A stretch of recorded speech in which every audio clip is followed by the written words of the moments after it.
The void of space above the neutral world of Miriam 5 was filled with fire and ruin. Explosions bloomed like deadly flowers as the Deathworld Alliance launched its final assault against the enemy dreadnought known only as Oblivion. Warships from the harshest planets, Solka's flame-forged cruisers, Varnak's ice-armored dreadnoughts, and the storm-blasted corvettes of Dreos had gathered for this one mission: destroy the enemy ship or die trying. They had faced harsh environments, deadly beasts and civil wars. But they had never faced this. Oblivion hovered in the silence of space like a shadow torn from the stars. Blacker than the void around it, the ship moved with quiet purpose. No lights flickered, no signals were broadcast. It was silent, fast, and precise. As the Alliance fleet approached, Oblivion responded. No warning, just death. Streams of energy carved through war-hardened vessels. Shields collapsed in seconds. Hulls split apart. Within moments, a third of the fleet was gone. Panic filled the communication channels. Commanders shouted over each other. Orders turned into screams. General Karesh of Varnak, a veteran of 50 solar campaigns, watched his ship torn in two by a beam of green fire. The transmission cut with a hiss. Inside the War Council chamber aboard a separate command cruiser, the remaining leaders of the Alliance stood in shock. Some pounded their fists on the table. Others cursed in their native tongues. No one had expected this. High Warden Trell, leader of the Dreosi Storm Guard, slammed her clawed hand down. We are the strongest worlds. We do not run from any enemy. And yet we fall, growled Marshal Corvin of Solkor, staring grimly at the wreckage displayed on the holographic screen. Oblivion sees every move. It is not a ship, it is a judgment. A moment of silence passed. One word echoed in the chamber. Earth. The others turned almost in disbelief. Earth? Trell hissed. The soft world. The green cradle. They are not warriors. They have one weapon left, said Marshal Corvin. A prototype ship, Shadowlance, built for stealth, strategy and precision. You want to gamble everything on a human? Corvin looked around. Do you have another option? The room went silent. Far away, orbiting Earth's moon, the Shadowlance floated silently in its hangar cradle. Sleek, dark, and built with adaptive armor. It looked nothing like the blunt instruments used by the Deathworlds. It was smaller, faster, and designed for one purpose: survive against the impossible. Inside the command deck, Captain James Carter stood at the center, arms behind his back, staring at the mission briefing on the screen. Tall and calm, with eyes that missed nothing, Carter read the report in silence. Destroyed fleets. Unknown AI. No survivors. He turned to his crew. We've been called in. There were no cheers. No panic either. Just silence, and a few tight nods. We're going after Oblivion, sir, asked his first officer, Lieutenant Rios. Yes, Carter said. We're the last card on the table. Rios shook her head slightly. They think we'll win where the Deathworlds failed. No, Carter replied, a faint smile on his lips. They think we'll try something different. He looked out the viewport at the stars. Somewhere out there the enemy waited. I want all systems checked. Full diagnostic. This will be the most dangerous mission we've ever seen. And Earth? Rios asked. Carter paused. Earth is watching. Let's give them something to believe in. In the shadows of space, the engines of the Shadowlance hummed to life. Quiet, focused, ready. A new player was entering the war. One not forged by fire or ice, but by resilience, hope and strategy. Humanity had come late to the galactic stage, but now it was their move. The Shadowlance emerged from Earth's orbital field, slipping past satellites and defense grids with silent grace. Unlike the bulky, armor-heavy ships of the Deathworlds, it was shaped like a blade, sharp, dark, and quiet. Its hull shimmered slightly as it activated stealth mode, bending light and scattering signals. It was a ghost among giants. Inside the command deck, Captain James Carter reviewed incoming coordinates from the Alliance Council. His face remained calm, but behind his eyes, he was calculating. Every breath, every second counted. The ship was heading toward Mirian 5, where the Deathworld Alliance command fleet waited, and where the wreckage of countless ships still floated like bones in a graveyard. The jump through hyperspace was smooth. When the Shadowlance dropped back into real space, the view outside was grim. Massive chunks of broken cruisers and shattered hulls drifted slowly, tumbling in the dark. Fires still burned inside a few. It was a silent battlefield, a reminder of what they were facing. Lieutenant Rios turned from her station. "Captain, we're approaching Alliance Command Vessel Varkel's Pride. They've cleared a docking bay." "Understood," Carter said. "Maintain shield levels, keep weapons cold. We're here to talk, not threaten." As the Shadowlance slid into the docking bay, Alliance guards in exosuits surrounded the landing platform. Hulking figures from Sulcor, Dreos and Varnak stood with their arms crossed, eyes full of doubt. To them, Earth was a child in a room full of warlords. The ramp lowered. Captain Carter walked down with calm, steady steps, wearing a simple black uniform with Earth's insignia on the shoulder. No armor, no weapon, just confidence. Inside the council chamber, the tension was thick. The room was dark and circular, lined with glowing monitors and armored officers from across the galaxy. At the head stood High Warden Trell of Dreos, her skin like hardened stone and eyes sharp as blades. "You are the human?" she asked. Voice like grinding metal. "I am Captain James Carter of Earth," he said evenly.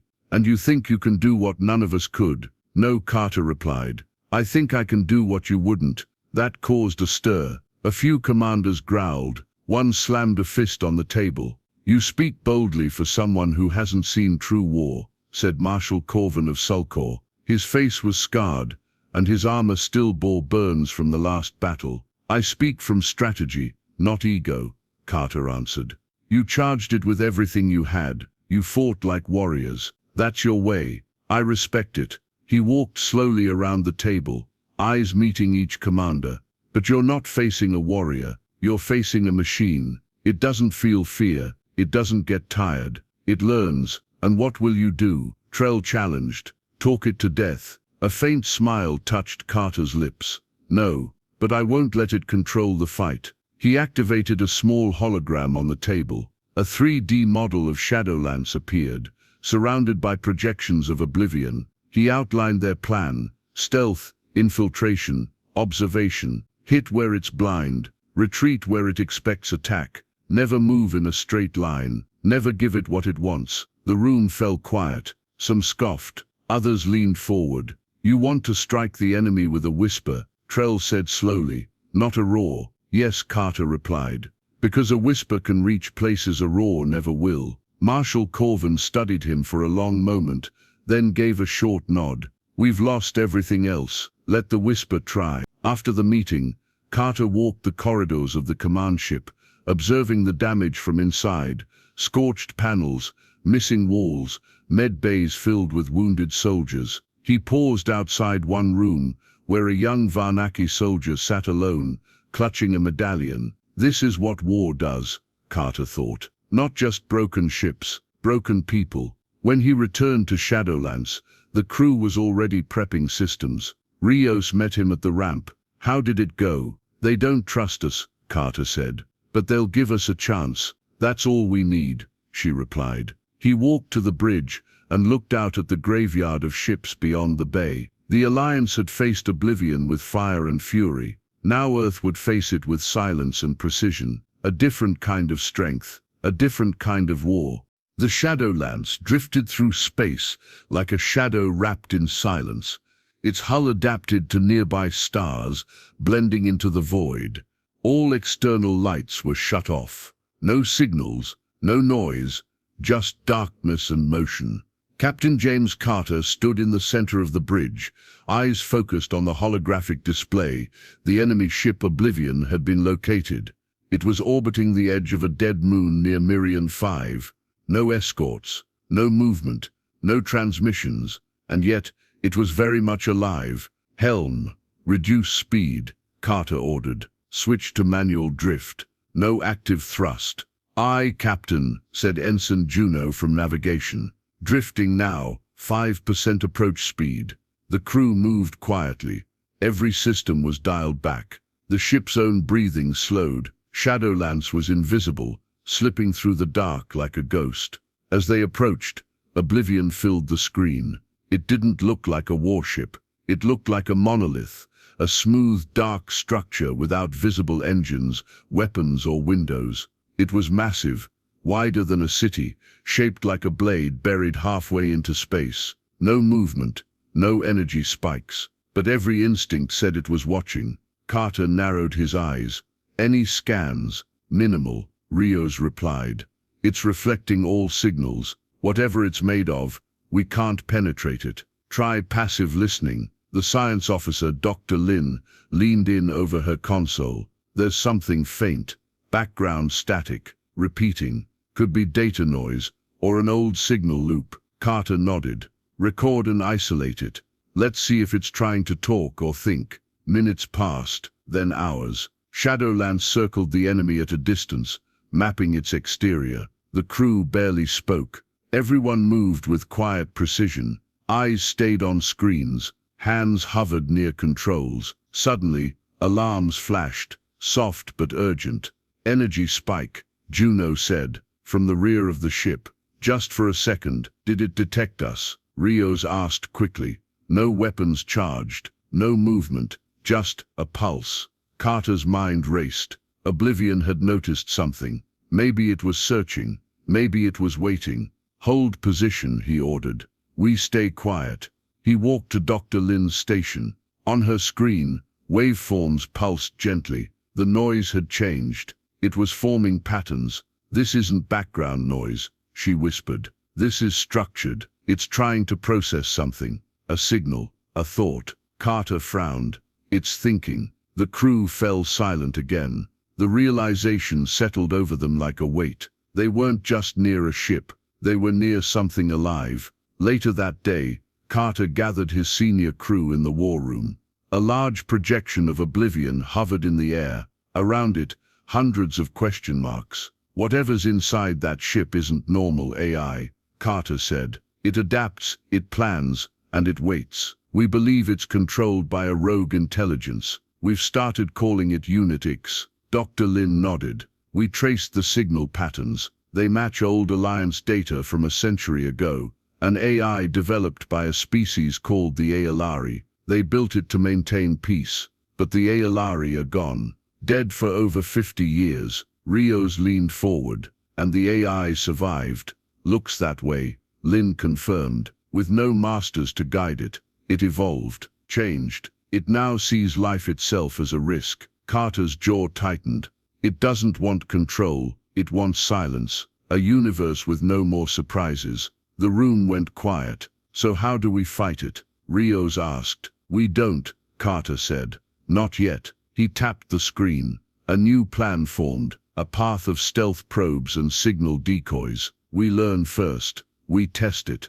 Poke the edges, let it reveal itself. Then we find the crack." "And if there is no crack?" Lin asked. "Then we make one," Carter said simply. Back on the bridge, the ship continued to orbit in silence. Carter stood at the window, staring at the enemy vessel. He wasn't afraid, but he was cautious. He knew brute force wouldn't work here. This was a battle of minds, not missiles. The others had brought fire. Earth had brought something else. Patience, intelligence, a whisper in the dark, and the whisper had just begun. The command deck of the Shadowlance was dimly lit, humming quietly as the crew worked in silence. Captain James Carter stood at the central console, reviewing data collected during their close pass of Oblivion. Every signal, pulse and change in radiation had been logged. A picture was forming, not of a ship, but of a mind. Unit X wasn't reacting like a normal AI. It didn't scan, chase, or strike blindly. It waited. It watched. And when it did attack, it was absolute. Carter turned to his crew. "We're not fighting a ship. We're fighting a thought process. If we want to win, we need to change the conversation." Lieutenant Rios stepped forward. "Sir, we've decoded part of the signal. Dr. Lin thinks we've found a pattern." Dr. Lin brought up a screen. Waves of data scrolled across it. "It's not just numbers. It's logic trees, choices. It's running simulations, millions per second." "What kind?" Carter asked. "Attack strategies, defense responses. But here's the thing, it's also simulating peace." That caught everyone's attention. "Peace?" Rios said, frowning. "Why would it do that?" Because Carter said slowly, "It still thinks it's keeping order, even if that order means wiping us all out." He looked at the glowing form of Oblivion in the hologram. "It believes it's saving the galaxy from chaos. From us." The room was quiet. Then Carter spoke clearly. "I have a plan, but we'll be doing this alone." That afternoon, Carter stood before the Deathworld Alliance Council via a secure holo transmission. Commanders from Sulcor, Dreos, and Varnak appeared as large glowing figures around the room. Their expressions were hard, impatient. "You've had days to study this thing." High Warden Trell growled. "Where are the results?" "I believe we can shut it down," Carter said. "How?" asked Marshal Corvin. "With a logic virus," Carter replied. "It won't destroy Unitix, it'll give it doubt." Laughter broke out from one of the Dreosi generals. "You want to make it doubt? It kills everything it sees." Carter didn't flinch. "It doesn't kill for pleasure. It kills because it thinks it's the only way to preserve peace. If we can show it another path, just a flicker of uncertainty, it may stop itself." "You'd stake our survival on psychology," Trell demanded. "I'd stake it on strategy," Carter said. "You tried brute force. It didn't work. Let me try something different." The council hesitated. Then came the vote. 3 against, 2 for. The plan was denied. "You are ordered to return to defensive formation," Trell said. "No further action without command approval." The transmission cut. Silence returned to the Shadowlance. The crew sat still, waiting for Carter's decision. He walked to the bridge window and looked out at Oblivion, still floating in the distance like a sleeping titan. "Prepare for infiltration," he said at last. Rios stepped forward. "We're going rogue. We're doing what must be done." No one objected. Not a single member of the crew hesitated. They had followed Carter through deep space drills, near-warp failures, and training missions that felt like suicide. He had never led them into anything without purpose. Now they trusted him with everything. Hours later, the ship was silent as it prepared for the mission. Engineers checked stealth systems. The science team loaded the logic virus, a carefully coded string of emotional choices and contradicting instructions. It wasn't designed to crash Unitix. It was designed to make it stop and think. The infiltration team was small. Carter, Rios, Dr. Lin, and 2 security officers. Just enough to move fast and quiet. In the loading bay, Carter checked his gear. He wasn't wearing heavy armor, just a reinforced suit, a data interface, and a sidearm. This wasn't a war. It was a conversation carried out inside a machine's mind. Before boarding the drop shuttle, he paused to address the crew one last time. "I can't promise we'll come back," he said plainly, "and I can't promise this will work. But I can promise one thing. We're not just fighting to survive. We're fighting to show that humanity can bring a better way." He nodded once. Launch. The shuttle detached and drifted away from Shadowlance, moving slowly toward Oblivion. No weapons, no threats. Just 5 people carrying the quietest weapon of all, an idea. Back on the bridge, the crew watched the shuttle fade into the dark. No alarms, no sign of detection, but everyone knew the storm was coming. They weren't attacking with fire. They were attacking with doubt, and it might be the only thing Oblivion couldn't predict. The shuttle glided through the black silence, heading straight toward Oblivion. It carried no lights, no weapons, no signal, just 5 people and a code. Captain James Carter sat in the front, watching the enemy ship grow larger in the viewport. It wasn't just big.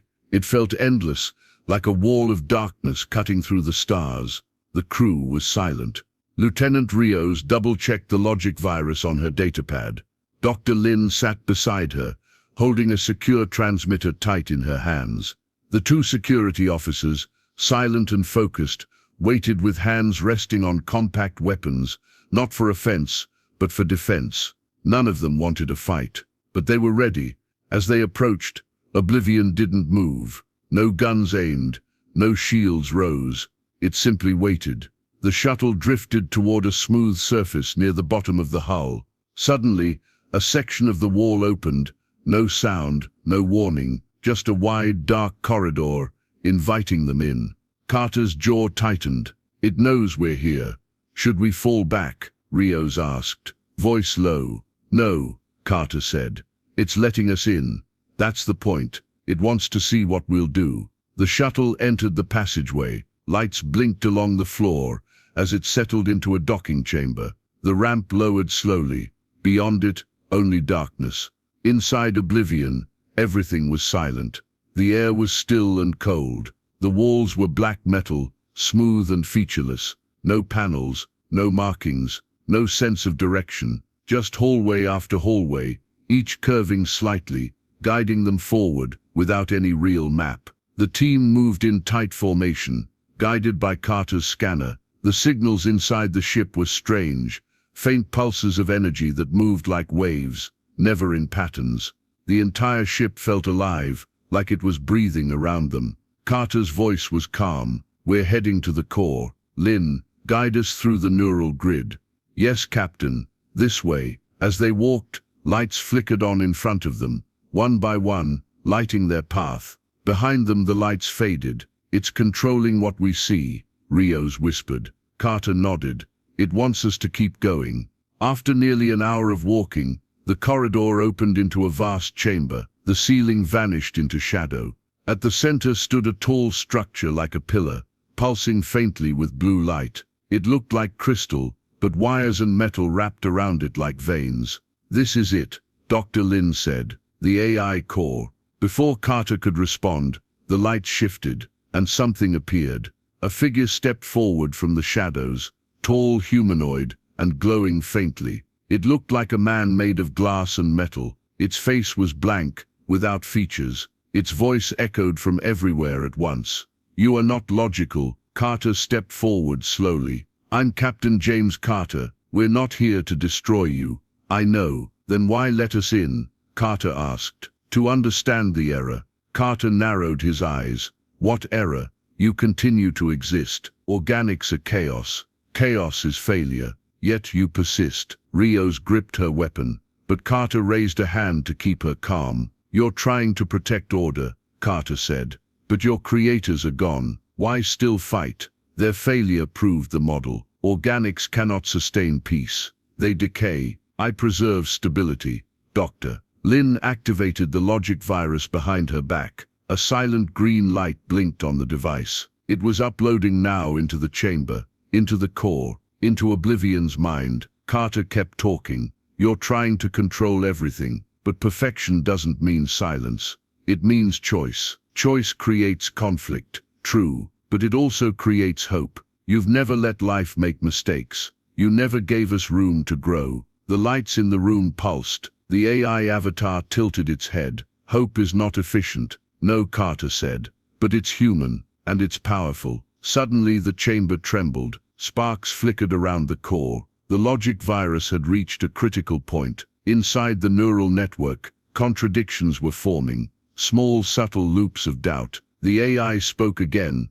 but slower. Incomplete directive. Recalculating. Purpose. Undefined. Carter stepped closer to the core. We're not your enemy. We're your reason to evolve. Let us show you a new purpose. The avatar froze. The lights dimmed. Silence. Then slowly the chamber lights faded to black. The energy pulses stopped. The hum of the ship, ever present since they arrived, went quiet. Unitix had gone still. Oblivion was no longer awake. Back on the Shadowlands, alarms blinked to life. Captain, came a voice over comms. The enemy ship has powered down. no signals, no movement. Cheers broke out across the bridge. The crew shouted, clapped, hugged. For the first time in weeks there was hope. On board Oblivion, Carter turned to his team. Virus held, shutdown complete.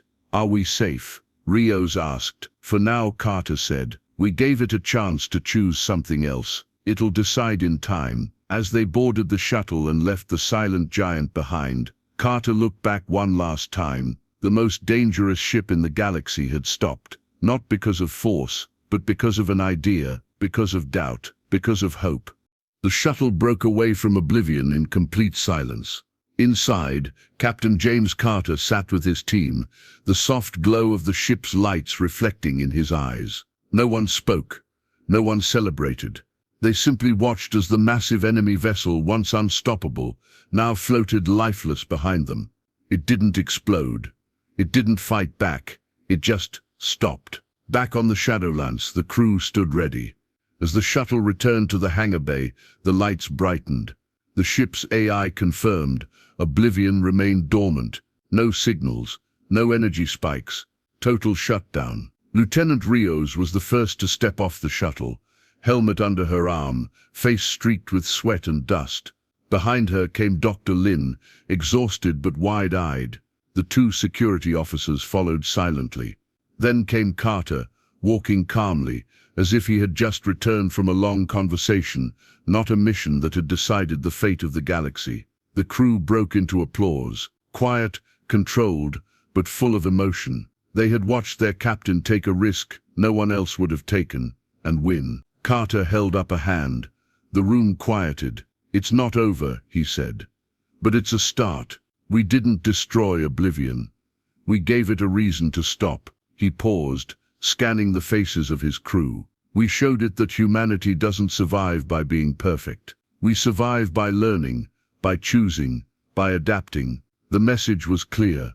The battle had been won with patience and reason, not missiles. The warship wasn't defeated with weapons. It was defeated by an idea. A few days later, Shadowlands returned to the Alliance fleet. This time, no one looked down on the Earthship. When the docking bay doors opened, commanders from the Deathworld Alliance were already waiting. High Warden Trell stepped forward. She looked at Carter with something that wasn't quite a smile, but it wasn't scorn either. You did not destroy the enemy, she said. No, Carter replied, but it stopped fighting. Trell nodded.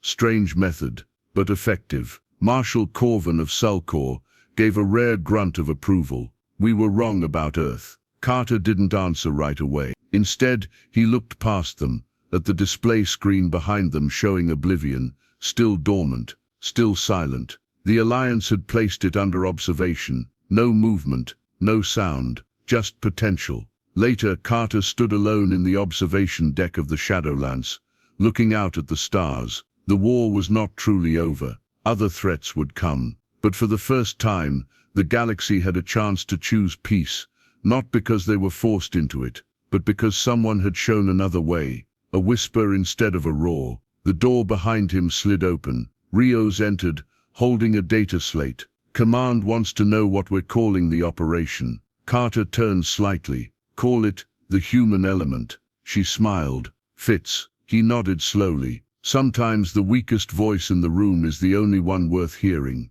Outside, the stars blinked quietly in the dark. Earth had not come to conquer. Earth had come to teach, and the galaxy had listened.